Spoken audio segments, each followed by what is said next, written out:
Hey everyone, welcome to Pageant Professors. I'm Nicole and this is Prita, and today we're talking about being an at-large pageant contestant. And for those of you that aren't familiar with that term, it's a contestant that wins their title through not competing at a pageant, but through a different selection process, and it usually requires an application, probably a photo submission, and an interview somehow, whether it be in person or through a phone interview.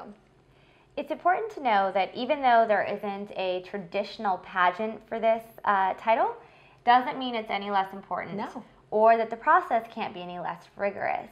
A lot of times, especially for up-and-coming circuits, there may not be enough money or may not even just have a selected pageant director for that state yet. So what it means is that the national director is usually involved in selecting someone to represent the state at the national pageant. Now, like Nicole said, there's still things that you have to do. You have to take it all very seriously because even though you're not on stage, it's almost harder because now you're doing a phone interview or an in-person interview and you have even less time with maybe the judges, well, the judges in this case would be the directors, to prove why you should be able to represent the state. So you don't get to glam it up in evening gown and show them how amazing you look, and you don't get to show them your rockin' swimsuit body.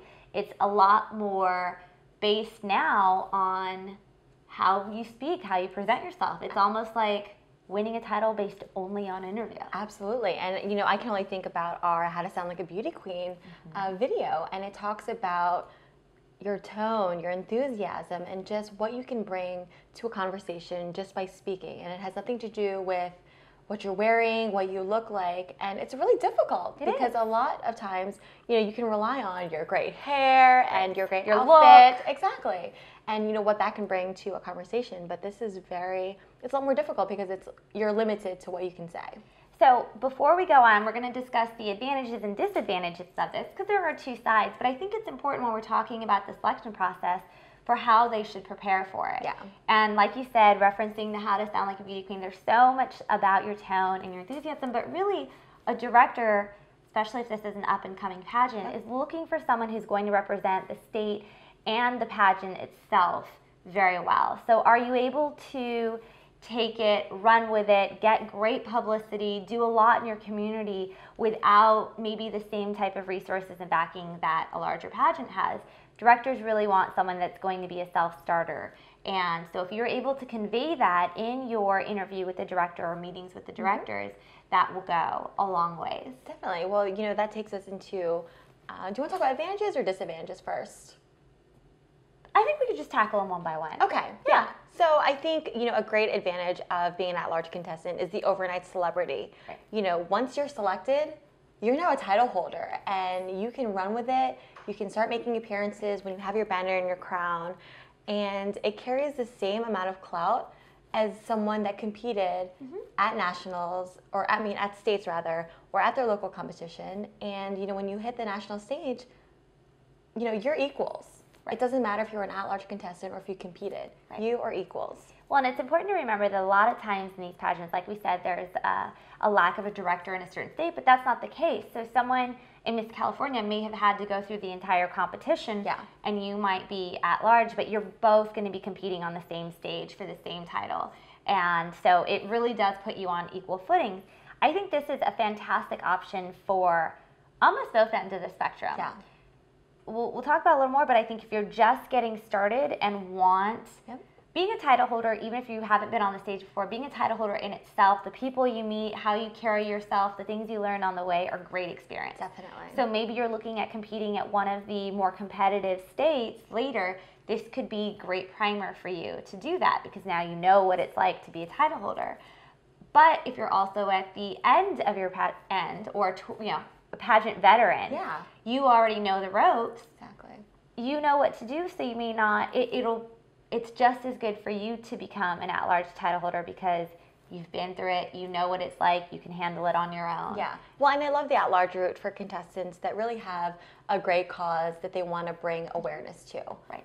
You know, I am working for National Eating Disorders Association. You have, you know, the political slant that you're working on in DC. So I think that, you know, any contestant that has competed before that really has a cause that they're passionate about and they really want a title behind them is going to be successful because they have that passion and they have that drive, and they're going to really use their title to represent the community in a great way. Right. I think it's important that you evaluate why you want to compete. Yeah.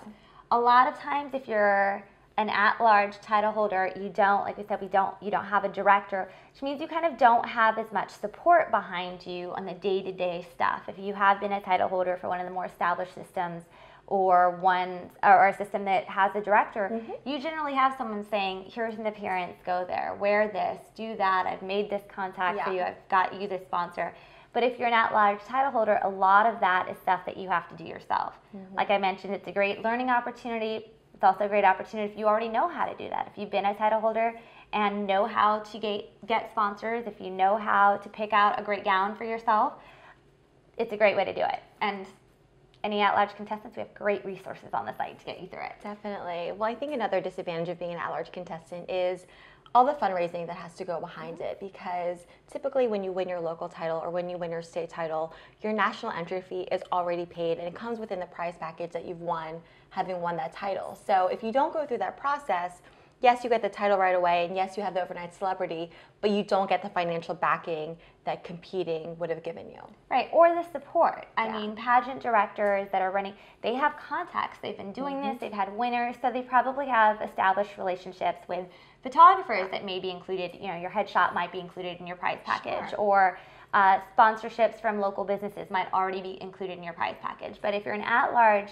title holder, a lot of times you're going to have to go out and work to get those sponsorships yourself, and that can be tricky, and definitely a disadvantage. But like you said, it could also be an advantage. It's a great way for you to practice your interview, great way for you to practice your elevator speech, and learn how to talk about yourself, sell yourself to a local business and tell them why they should support you, which will be very similar to when you're talking to a judge, why they should crown you. Yeah, well, I think it really speaks to the type of contestant that this is for. If you are someone that, again, is very passionate about who you are and the cause that you are promoting within the community, then you'll have a lot easier time approaching people, because it's really not easy to ask for sponsorships or to ask for money, or to do any combination of those things. So I think if you are confident, if you're a self-starter, again, this is something that you might want to explore. Right, it requires throughout the year, it may not require as much work up front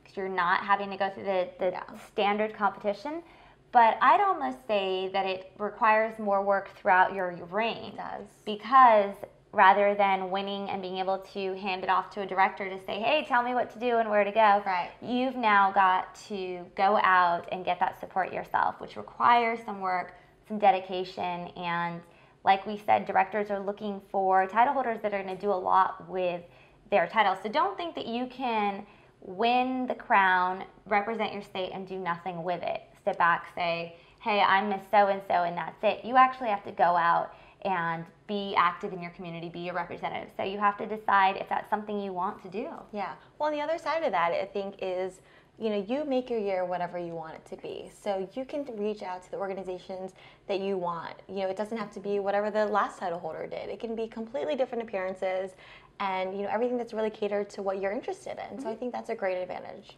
I also think it's wonderful because you have a lot more flexibility to make your events, to champion your cause.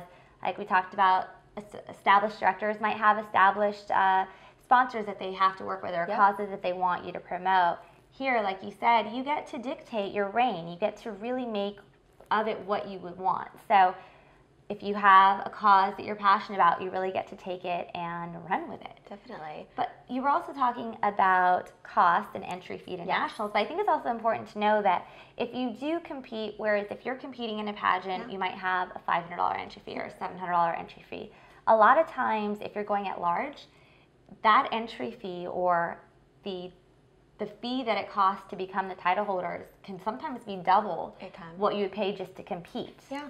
So there is some upfront cost that may not be in the form of evening gown or swimsuit, but there is an upfront cost sometimes that is associated with going at large. Yeah, definitely. And I think it's just a matter of really doing your research and identifying what those costs are, because the last thing you want to do is to commit to something and then realize what the financial responsibility is and then having to back out. Right. I also think it's important to research the pageant itself for a lot of things. There's, we live in a day of the internet.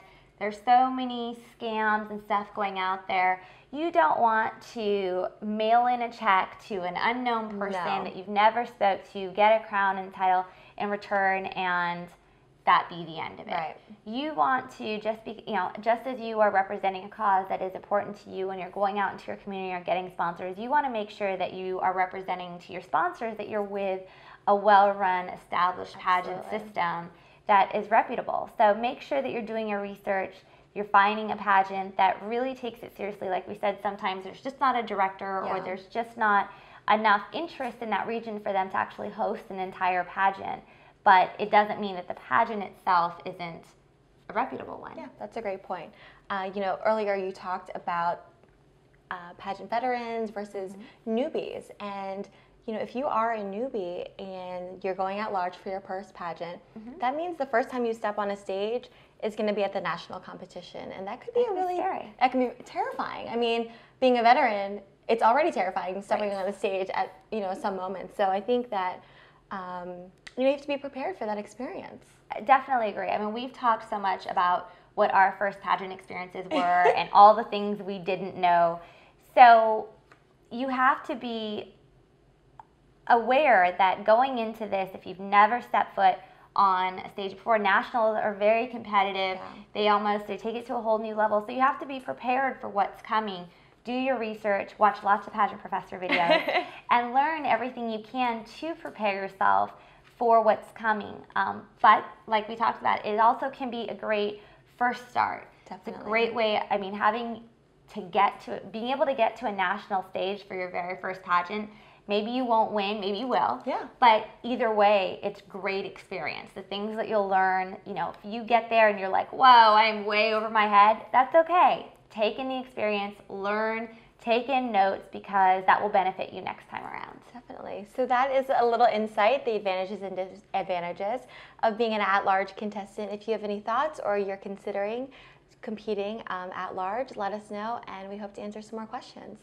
Did you know that there are some really common mistakes that girls make during the evening gown portion of their competition? Click on the link in the description below and you'll be taken to our website for a free 30-minute long training course. By the end of it, you'll learn how to avoid these common mistakes and master the evening gown portion of your competition today.